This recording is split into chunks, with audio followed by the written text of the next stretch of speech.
Okay, so my topic is state by taking undue advantage of the signature of offended party in blank. So, ano siya, under ni siya sa estafa. So, estafa is a crime where a person cheats, deceive, or defraud another person to gain money, property, or advantage causing damage to the victim. So,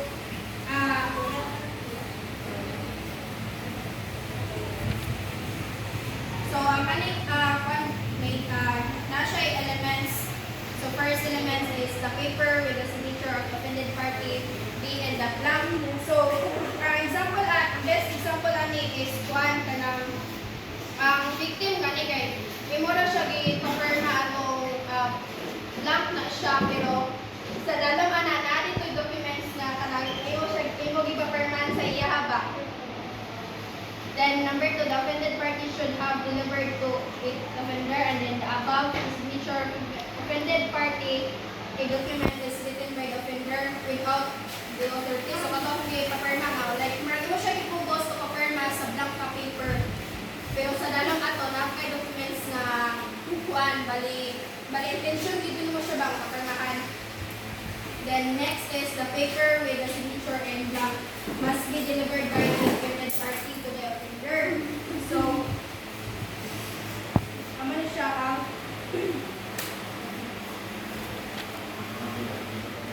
wait lang tayo. So, the paper with the signature in blank must be delivered by the offended party to the offender. So, keeping blank papers with the signature of B and C stole one of them and wrote a document about the signature, creating liability against B, which is mo to siya ang crime committed. So, ang qualification ani is because C it appeared that B participated. So, in the transaction where is truth and fact, he did not participate. Then estafa by means of deceit. So the second and third court of estafa define division number 2 and 3, which is the committed by means of deceit. It is committed either by means of false pretense or fraudulent or through fraudulent means. So there are 3 elements sa estafa by means of deceit. So first is there must be a false pretense, fraudulent act or fraudulent means. Then second, that such false pretense, fraudulent act or fraudulent means must be made or executed prior to simultaneously with the commission of a fraud. And last one is offended party must be relied on the false pretense. So mo to siya ang mga elements sa estafa means of deceit.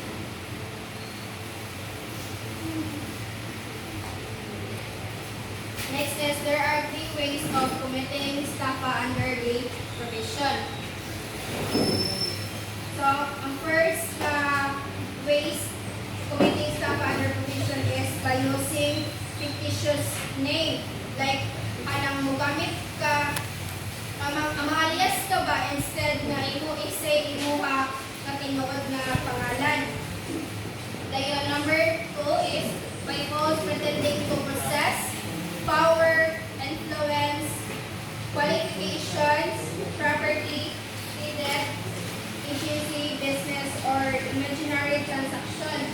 And last is by means of other similar receipts. So, ang estafa by falsely pretending to possess power, naman siya ang like ito, I wanted to get the Carabao value of 7 pesos from me, an ignorant by means of piece of paper which he delivered to A. Then estafa by falsely pretending to possess influence presented to the offended party a Chinaman that he had influence in Malacanang, then the Bureau of Immigration and the Department of Foreign Affairs went in the truth and fact he had no influence in any set of the office and said presentation was made by him on purpose of endorsing the offended party. Then by estafa by falsely pretending to possess qualification. So the offended party had a civil case in the justice of the peace court involving his real estate. Then estafa by falsely pretending to possess property like money, order certain building materials from the and the pretense that he was building a house and that he had sufficient funds to pay in cash the value of said materials on the completion of the delivery. So next is estafa by means of visit under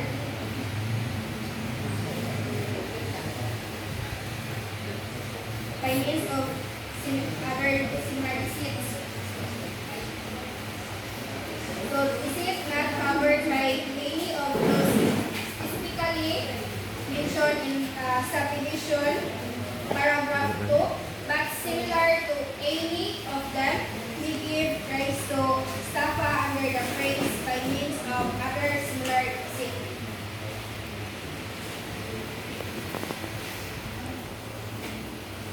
Next is where commission salesman took. So where commission salesman took back the machine from prospective customer and misappropriated them, then the crime committed is theft, not estafa. So a commission salesman who misappropriated the machine, he took back from the prospective customer, making them believe that in retaking said machine that he was acting on behalf of his employer when in fact he was not, is guilty of theft, not estafa. And the physical possession secured by him did not vest in him the juridical possession necessary for crime of estafa.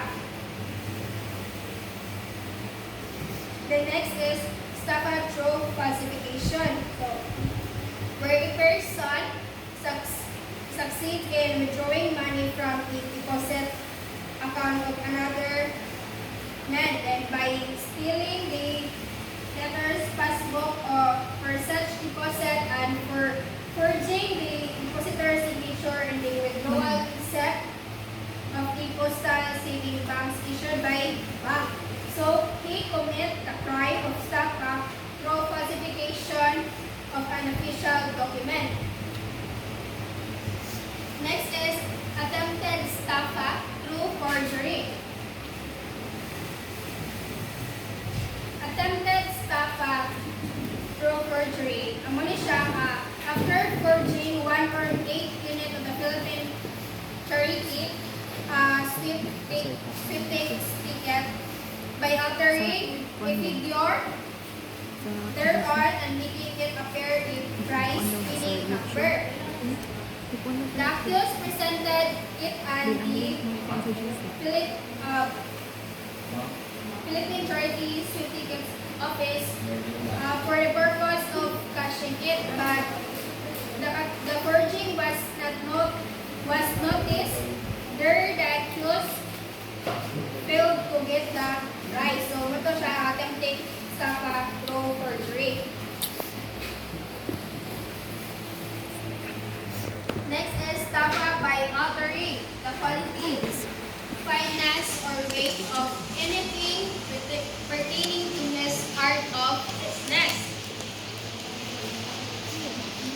So, this the estafa by means estafa by altering and the quality, fineness, or weight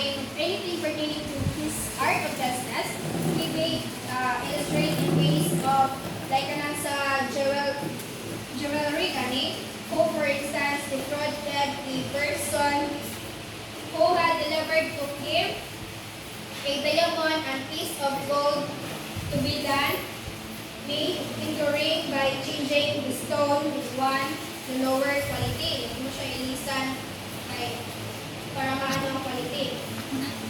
Then, manipulation of scales can punish under the revised administrative code, but the owner of the store who manipulate the scale should be punished under the provision administrative code. So there are violations under ANI. First, violation of weights and measured acts. Selling is supposed ganta of rice which did not fill the pressure of the edges, and barely on half of an inch is not estafa because it is specifically penalized under the weights and measure act.